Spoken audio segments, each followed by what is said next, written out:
Que falta eu sinto de bem, que falta me faz um xodó. Mas como eu não tenho ninguém, eu levo a vida assim tão só. Mas eu só quero um amor que acabe o meu sofrer. Um xodó pra mim, do meu jeito assim, que alegre o meu viver.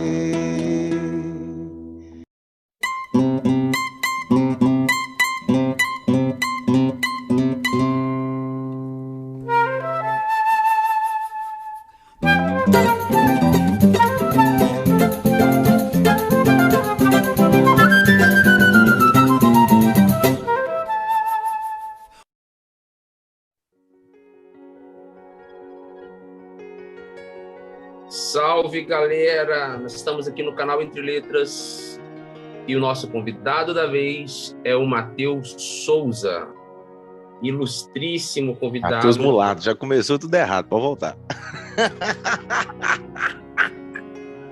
Calma que você vai explicar que história é essa de Matheus Mulato. Boa, garoto. Gostei. Explicar que história é essa de quem que é esse cara aí? Gostei. Aqui. Você já está adiantando as questões aí, as perguntas. Bom, nosso convidado é o Matheus, cantor, artista, músico, pelo menos é a definição que a gente encontra, não só nas redes sociais, mas na prática, né? Que a gente vê a excelência aí do seu trabalho, e não estou bajulando, porque é bom mesmo. Bom, Matheus, nós temos aqui algumas perguntinhas, porque nós queremos saber quem é o Matheus. Matheus Souza. Então, Matheus Souza é nascido em Teixeira, na verdade nascido em Viçosa, né, Minas Gerais. Sempre morou em Teixeiras. Teve uma passagem muito grande, né, pela igreja evangélica, onde eu aprendi muitas coisas sobre a música, sobre a arte, né, com muitas influências, né, dentro daquilo que eu sei fazer hoje. E é isso, gosto muito da arte, gosto muito de apreciar, falar sobre isso, falar sobre coisas que encantam as pessoas, né. Acho que é basicamente isso. Meu nome de batismo, né, Matheus Souza, e desde 2018 eu adotei o nome Matheus Mulato. E tem todo um conceito por trás disso, né? Interessante explicar para a galera mesmo. A questão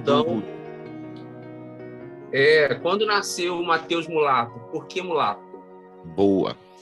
A questão do Matheus Mulato, eu pensei por questões de sonoridade da palavra, e também existe uma árvore que se chama pau mulato. Eu sempre me deparei com essa madeira quando eu era pequeno.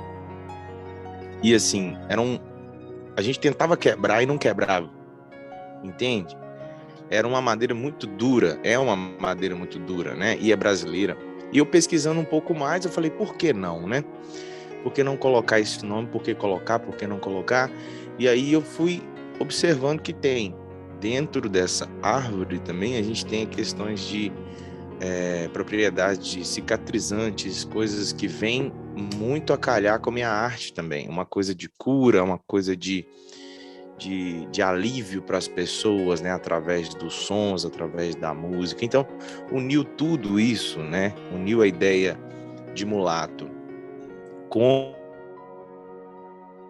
desde pequeno, uma questão também de misturas, né? Eu acredito muito em misturas de ritmos, que é a ideia que eu trago de contemporaneidade, assim, da pós-modernidade, né? Da mistura de ritmos, a ideia de mistura mesmo, assim, né? Não necessariamente racial. Eu não entro nesse ponto, né? Nessa discussão, porque já é um outro viés, já é um outro ponto dessa polissemia, né?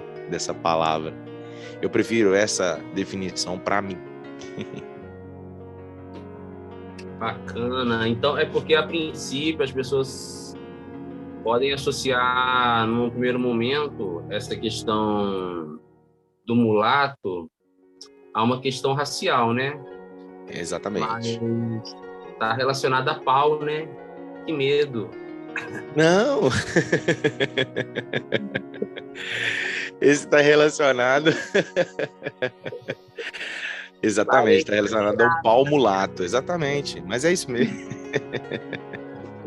Eu não sabia disso, não, sério mesmo, cara. Não sabia Que disso, não. E legal. acho muito interessante. Não sabia disso, não ouvi falar. Conheço várias plantas medicinais, mas interessantíssimo saber disso. Você falou muito da questão da essência, da madeira, da substância, cicatrizante, da cura. Cara, cicatrizante tem muito a ver com cura de feridas, né? E eu acho que a música tem uma pegada nesse sentido também, né, cara? A gente Terapêutico, precisa né? de música, né? Isso é essencial para a vida. Eu acho que a gente viu dentro da pandemia que as pessoas não conseguiam ficar muito satisfeitas sem aquelas lives, né? Sem aquelas... Muita gente me pediu live depois que eu parei, né? Eu fiz algumas e eu lembro que teve uma menina que ela foi do começo ao fim, ela ficou sozinha na live e eu cantando só para ela. E para você ver, né? E às vezes não é multidão, é sobre quem precisa ouvir aquilo, né? Eu acho que é bem dentro dessa característica. E esse nome, ele me veio a princípio com muita dificuldade, né? Em 2019, eu tive um ano bem turbulento, assim, justamente que foi o momento em que eu comecei a aplicar esse nome nas pessoas, e algumas pessoas até hoje erram com medo de ser algo racial, com medo de ser algo que machuca as pessoas, e pelo contrário, eu trago a ideia de justamente acalento, de cura, de suavidade, de terapia mesmo, sabe? Eu penso muito na música nesse aspecto, mais por aí. Bacana demais. Para mim, super novidade. Interessante.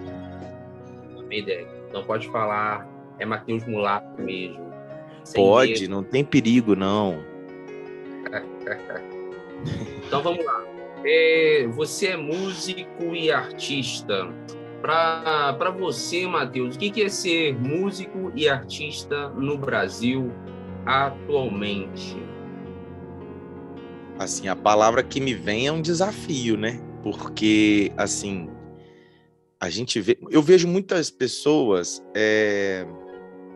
praguejando ou até mesmo tendo dificuldades para viver de música ou viver de arte, mas vejo também uma dificuldade muito grande de buscar os recursos e as formas, né?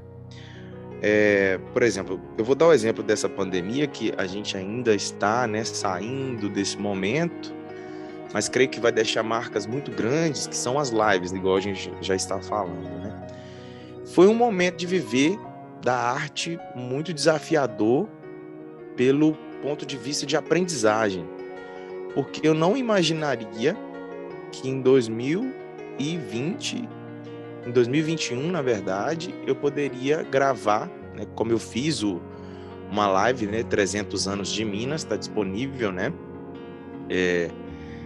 no YouTube, né, 300 anos de Minas, que eu fiz uma homenagem a vários artistas de Minas, tocando músicas de Ana Carolina, João Bosco, né, que é de Ponte Nova, aqui pertinho da gente, Ana Carolina de Juiz de Fora, né, teve vários artistas.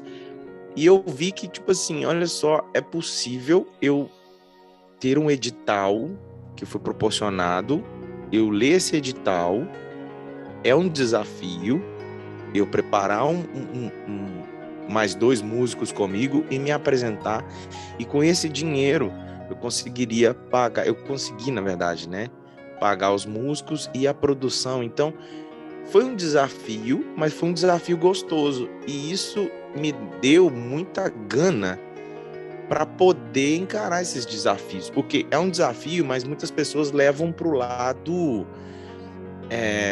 não vou conseguir, não vou dar conta, e na verdade dá sim, sabe?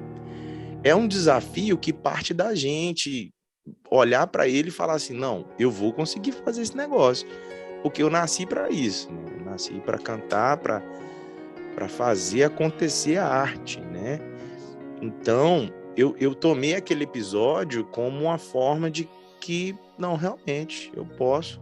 De ver várias pessoas também no YouTube, como você vê as pessoas, né, fazendo vídeos para a internet, que é uma era super produtiva, né? A gente consegue, com um pouco, a gente consegue transferir a arte, né, para as pessoas. Isso hoje a gente não depende das grandes emissoras mais para aparecer, não é isso? Então, eu acho que é um desafio por um lado, existe também a desinformação. Muita gente, eu vi colegas meus não buscando informações de como fazer. Eu ajudei alguns e é isso. O desafio ele sempre vai estar, né?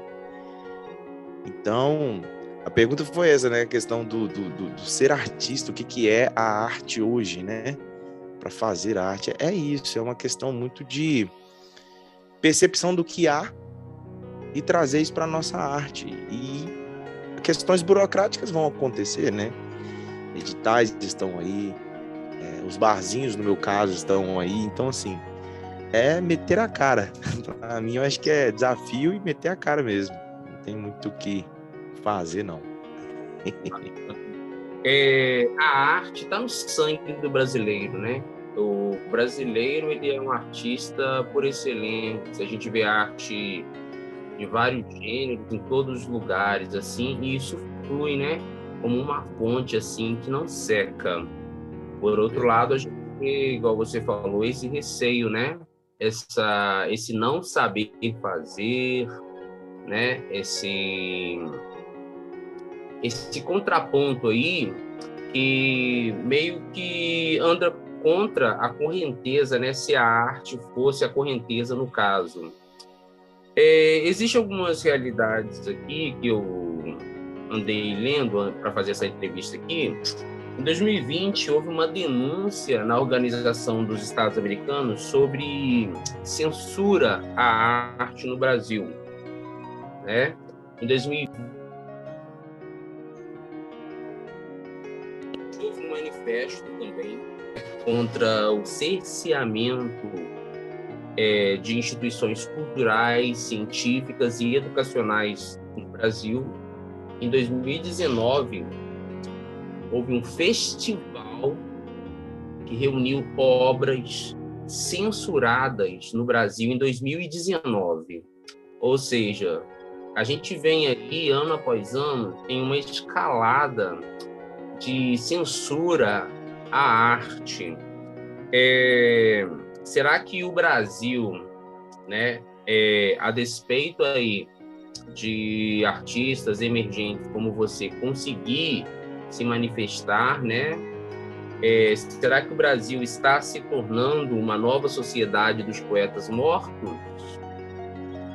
Olha, essa pergunta, igual você falou no começo, né? E até que elucida a resposta também, porque eu acredito que o brasileiro ele é muito teimoso. Nós somos muito teimosos. E outra, essa fagulha que existe dentro da gente, de quando eu tô aqui sozinho e surge uma ideia de falar sobre alguma coisa e eu boto isso para fora, é resistência, né? Antes de mais nada, eu acho que a gente tem que ser resistência nesse processo de demolição da cultura do Brasil, né? A gente vê, tipo, o Ministério de Cultura não existe, existe uma pasta, existe algumas pessoas cuidando, e aí você vê uma intenção de não favorecer outros artistas de várias frontes. E aí você vê que tem que ser resistência, né? Eu acredito que não, eu acho que o Brasil não vai ser uma sociedade de poetas mortos, porque tem muita gente aí que está produzindo, né? Por exemplo, o Gilson Reis aqui em Viçosa, eu vejo que é um cara que que assim, que, né, através dessas leis de incentivos, ele conseguiu, né? Eu acredito também, por exemplo, a Aldir Blanc, que é a lei Aldir Blanc, por exemplo, possibilita e dá clareza também para que esses poetas se expressem, né? E eu não acredito que a gente vai ser uma sociedade de poetas mortos, até porque a cena ela começa assim, né? Você me entrevistando, eu falando o que eu penso sobre cultura, sobre arte, outros artistas vão falando, né? Parece que não, mas ecoa. Se hoje eu penso, eu até arrepiei todo aqui agora,